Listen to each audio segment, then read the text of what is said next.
Hello viewers, இப்போ நம்ம இந்த பேஸ்கெட்டுக்கு ஹேண்டில் போடுறதை பற்றி ஹேண்டில் போட்டுட்டேன், அதை பற்றி டீட்டெயில்ஸ் சொல்கிறேன்.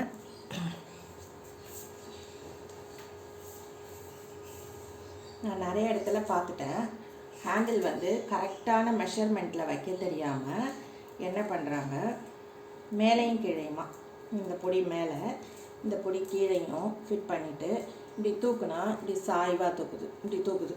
லக்கேஜ் வச்சு தூக்கும் போது என்ன ஆகுது, இப்படி நேராக வரணும் இல்லைங்களா, ரெண்டுத்தோட பொடியும் சமமாக இருந்தால் தான் நான் நேராக வரும்.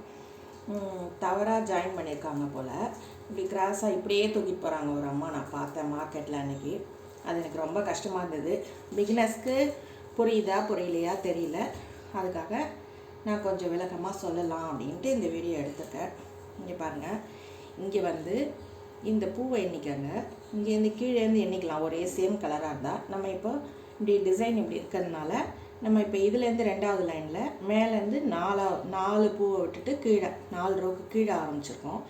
அதே மாதிரி இங்கேருந்து ரெண்டாவது லைனில் 4 ரோக்கு கீழே 1 2 3 4 4 ரோக்கு கீழே முடிச்சுக்கிறோம். இப்படி இந்த இடத்துல ஜாயின் பண்ண போகிறோம். ஆனால் அதுக்கு முன்னாடி முக்கியமாக இன்னொரு பாயிண்ட்டு, இங்கே ஆரம்பிக்கிறது இங்கே முடிக்கிறது அதெல்லாம் ஓகே. இந்த லென்த் இருக்கு இல்லையா, இந்த புடியோட லென்த்து பாருங்கள், அதுக்கு தான் டேப் வச்சு மெஷர் பண்ணால் கரெக்டாக வந்துடும். நீங்கள் சென்டிமீட்டரில் வச்சுக்கோங்க, இல்லைனா இன்ச்சஸில் வச்சுக்கோங்க. நான் இன்ச்சஸில் வச்சுப்பேன், காமிக்கிறேன். இங்கே பாருங்கள், இங்கேருந்து ஜாயின் பண்ண இடத்துலேருந்து இன்ச்சஸில் அளந்துகிட்டே வந்துட்டு எங்கே முடிச்சிருக்கோம் பாருங்கள், 17.5 முடிச்சிருக்கோம். இது இந்த இடத்துல லூஸாக இருக்குது, டைட் பண்ணால் கரெக்டாக 17.5 வரும். அதே மாதிரி இந்த ஹேண்டிலையும் பாருங்கள், இங்கேருந்து ஆரம்பித்து டேப்பை வச்சு அளந்துக்கிட்டே வந்தீங்கன்னா நல்லா டேப்பையும் இழுத்துக்கணும், நீங்கள் போட்டிருக்க புடியையும் இழுத்துக்கணும். இப்படி டைட் பண்ணிக்கோங்க. டைட் பண்ணிக்கிட்டு இங்கே பாருங்கள், இதுவும் 17.5.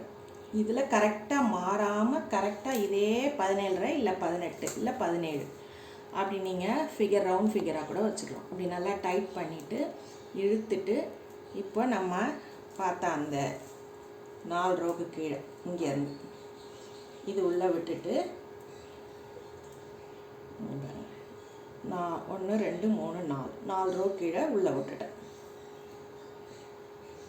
அதே மாதிரி இந்த பக்கமும் விட்டுட்டு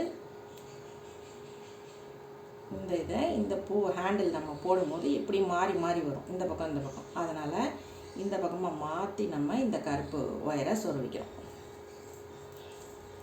சொருகிட்டு நல்லா உள் பக்கமாக இழுத்து டைட்டாக வச்சுட்டு இப்போ பாருங்கள் கரெக்டாக ஈவனாக இருக்குது பார்த்தீங்களா. இப்படி ஈவனாக வச்சுட்டு இங்கே ஒரு கட்டு போடணும். இப்படி லூஸாக இருக்கு இல்லையா, அப்படி கூடையோடு சேர்த்து இங்கே ஒரு கட்டு போடணும், இங்கே ஒரு கட்டு போடணும். இதை நான் உள்ளே பிடிச்சிருக்கேன் பார்த்தீங்களா, அந்த 4 ஒயரையும், இந்த 5 ஒயர் இருக்குது, இந்த 5ஐயும் இந்த பக்கத்துலேருந்து வர்றது இந்த பக்கமும், லெஃப்ட் சைடு வர்றதை ரைட் சைடும், ரைட் சைடு வர்றதை லெஃப்ட் சைடும் இப்படி சொருகிடணும்.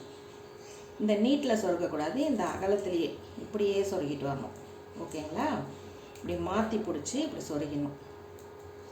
புரியுதா? இப்போது இப்படி வரணும், இங்கே ரைட்டில் இருக்கிறது லெஃப்டில் போகணும். இப்படி மாற்றி இப்படி சொருகிட்டு வந்துட்டோம்னா நல்லா நிறைய போக்கு சொருகிடணும். அப்போ தான் பொடி வந்து லூஸ் ஆகாமல் உருவிக்காமல் இருக்கும். அதை முடிச்சுட்டு அப்புறம் இந்த மாதிரி இருக்கு இல்லைங்களா, இதை சேர்த்து வச்சு இங்கே ஒரு கருப்பு ஒயர் வச்சு கட்டணும். அது மாதிரி இங்கே ஒரு கருப்பு ஒயர் வச்சு கட்டணும். இப்போது இதுவும் அதே மாதிரி 17.5 இதோட அளவும். இதையும் இப்படி நல்லா டைட் பண்ணிவிட்டு இந்த போட்ட பக்கமாகவே இழுத்து டைட் பண்ணிவிட்டு இதை மாறி வரும், இந்த பக்கம் வரும். அதே மாதிரி வச்சுக்கிட்டு இப்படி முறுக்கிடாமல் அப்படியே இப்படி வச்சு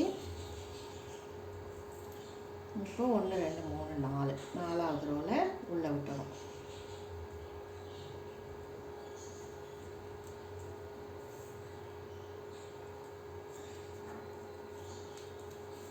உள்ளே விட்டுட்டு நல்லா டைட்டாக இழுத்துட்டு இப்போ பாருங்கள் கரெக்டாக இருக்குது பாருங்கள். இங்கே ஒரு கட்டு போட்டிருக்கிறதா நினச்சி நம்ம அப்படி கையில் பிடிச்சிக்கிட்டு பார்த்தோம்னா கரெக்டாக ஃபிட்டிங்காக இருக்கும்.